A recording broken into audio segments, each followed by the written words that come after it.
असावं किंवा वडील गरीब असावं हे महत्वाचं नाही, जीवनामध्ये वडीलच असावं हे महत्वाचं आहे. म्हणून आई वडिलांची सेवा करा. आई वडील पुन्हा भेटणार नाही. बाप म्हणजे काय असतो ऐका, आपल्याला जर ठेस लागली, पुरुष मंडळ आपल्याला जर ठेस लागली आपण काय म्हणतो, पहिलं आई ग म्हणतो. काय म्हणतो, आई ग म्हणतो. पण ज्या वेळेला आपल्याला जर साप दिसला मोठा काय म्हणतो, त्यावेळेस आपल्याला बाप आठवतो. गावामध्ये जर जत्रा असली ना तर ऐका, त्या ठिकाणी आईचं मन असं असतं, आईचं अंतकरण असं असतं की आईला वाटतं मला जे दिसतं ना ते माझ्या लेकराला दिसलं पाहिजे, म्हणून आई त्या लेकराला आपल्या कडेवरती घेत असते. पण ऐका, वडिलांचं मन कसं असतं, अंतकरण कसं असतं.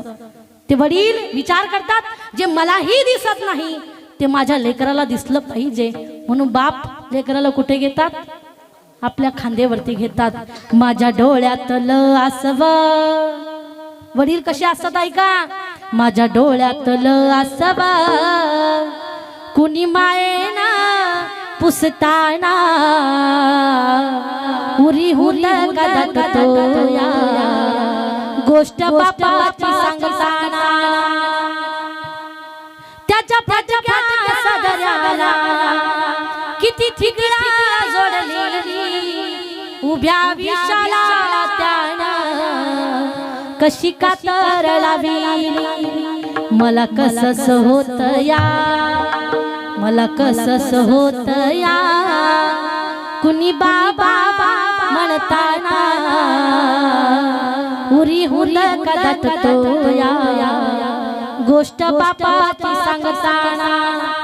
बाप महत्वाचा आहे, आई वडील महत्वाचे आहे. जोपर्यंत आई वडील जिवंत आहे ना तोपर्यंत त्या आई वडिलांची किंमत आपल्याला कळत नसते. एक जोडपं शहरामध्ये फिरण्याकरता गेलं, त्यांचं 5 वर्षाचं लेकरू त्या ठिकाणी हरवलं. 4-5 तास झाले लेकरू सापडत नाहीये. त्या आई डसा त्या ठिकाणी रडू लागली आहे. महिला मंडळ 5 तासाच्या नंतर ते लेकरू त्यांना पुन्हा सापडलं. बघा, जो मालक होता ना ते लेकराचे वडील होते ना, ते पत्नीला सांगू लागले, अगं आपल्याला आता गावाकडे जायचंय का, गावाकडची बस आपल्याला धरायची का, तुझं लेकरू 5 तास तुला सोडून दूर गेले, तू ढाय मोकळून रडू लागला. पण ऐक ना, गेले 2 वर्ष झाले मी माझ्या आईला माझं तोंड दाखवलं नाही. त्या आईचं मन काय म्हणत असेल. म्हणून मला सांगायचंय, जोपर्यंत आई वडील आहे ना त्यांची सेवा करा. आई वडील कसे असतात ऐका, उरामध्ये माया त्याच्या काळ्या मेघावारी दाखविना कधी पुन्हा डोळ्यातलं पाणी जिजू जिजू संसाराचा गाडा वटामध्ये असू जरी कनावा घडी भरत ऐका त्याची धापर लैया वगैरे गड्या उमगाया बापर उमगाया बापर लैया वगैरे गड्या उमगाया बापर उमगाया बापर. जोपर्यंत आई वडील आहे ना त्यांची सेवा करा. आई जी असते ना, आई ताईचं अंतकरण कसं असतंय का, एका मुलाला रोज आई शाळेमध्ये पाठवायची. गरीब परिस्थिती होती पण त्या मुलाला परिस्थिती कळत नव्हती. शिकून मुलगा मोठा झाला पण त्या आई बरोबर बोलत नव्हता, आई बरोबर जेवत नव्हता का, त्या आईला एक डोळा होता, त्या मुलाला त्या आईची लाज वाटत होती. शिकून शहरामध्ये गेला, तिकडच लग्न केलं. पण ऐका, एका वेळेस त्या आईने विचार केला की आपण शेवटच्या वेळेला का होईना आपल्या लेकराचं तोंड पाहिलं पाहिजे. ती आई त्या शहरामध्ये आली. आईला पाहिल्याबरोबर तो मुलगा वाईट बोलू लागला, शिव्या देऊ लागला. पण ऐका, लेकराचे हित वाहे माऊलीचे चित्त. त्या मुलाने त्या आईला लाथा जरी मारले ना पण त्या आईची माय वेगळी असते. बाळ बाते निष्ठुर हो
डोक्यावरती हात आहे ना, तोपर्यंत कुठलीच या जगामध्ये गोष्ट आपला हात धरू शकत नाही.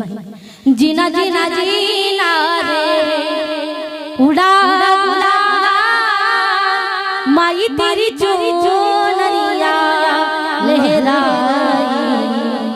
जीना जीना रे उडा उडा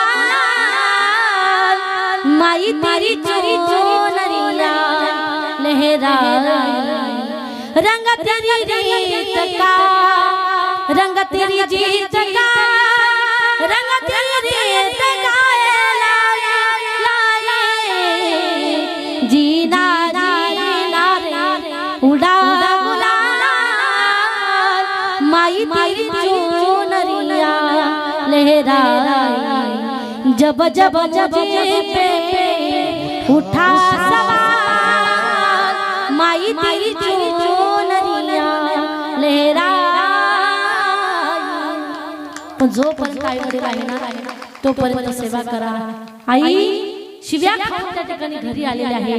काही दिवस निघून गेले. मुलाला वाटलं गावाकडे कसं चालू आहे आपण पाहून आलं पाहिजे. पाहिलं घराला लॉक लावलेला होता. शेजारीने सांगितलं आई तर तुम्हाला केव्हाची सोडून गेली, पण जाता जाता तुम्हाला आईने एक पत्र लिहून ठेवलेलं आहे बघा. जोपर्यंत आई जिवंत होती ना या मुलाला त्या आईची किंमत कळाली नाही. आई बरोबर जेवत नव्हता, बोलत नव्हता का त्या आईला एक डोळा होता आणि त्या आईची त्या मुलाला लाज वाटत होती. ते पत्र त्या मुलाने हातामध्ये घेतलेलं आहे. ऐका त्या आईने सुरुवातीला शिव्या लिहिलेल्या नव्हत्या, बरोबरून आशीर्वाद दिलेले होते. बाळा सुखात राहा. आजपर्यंत जी गोष्ट मी तुला कधीच सांगितली नाही ती आज या पत्रामध्ये सांगणार आहे. बाळा तुझे बाबा आणि तू प्रवासामध्ये असताना तुमच्या दोघांचा अपघात झाला होता बाबा. बाळा त्या अपघातामध्ये तुझे बाबा वारले गेले. त्या अपघातामध्ये बाळा तुझा एक डोळा गेला होता. पुढे चालून माझ्या लेकराला कुणी नाव ठेवू नये, कुणी चिडू नये म्हणून माझा एक डोळा काढून तुला लावला. मला सांगा आता त्या मुलाला आईची किंमत कळू लागली. आता कितीही जरी रडू लागला त्या आई पुन्हा येणार का? जिवंतपणी कधी पुसले नाही आता कशाला म्हणतोस आई. आता कशाला म्हणतोस आई. आणली नाही कधी खाण्या डॉक्टर गोळी नाही कसली दवाई. डॉक्टर गोळी नाही कसली दवाई. मी तुला पाहून प्राण सोडिले रे बाळा. तूने नाही पाणी पाजिले, तूने नाही पाणी पाजिले, तूने नाही पाणी पाजिले. आता कितीही रडलं तर आता आई पुन्हा येणार का?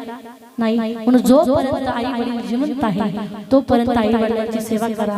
जाता जाता सांगून जाईल माझ्याकडे वारकरी शिक्षण संस्था आहे. मुलांची काही अनाथ मुलं माझ्याकडे आहे.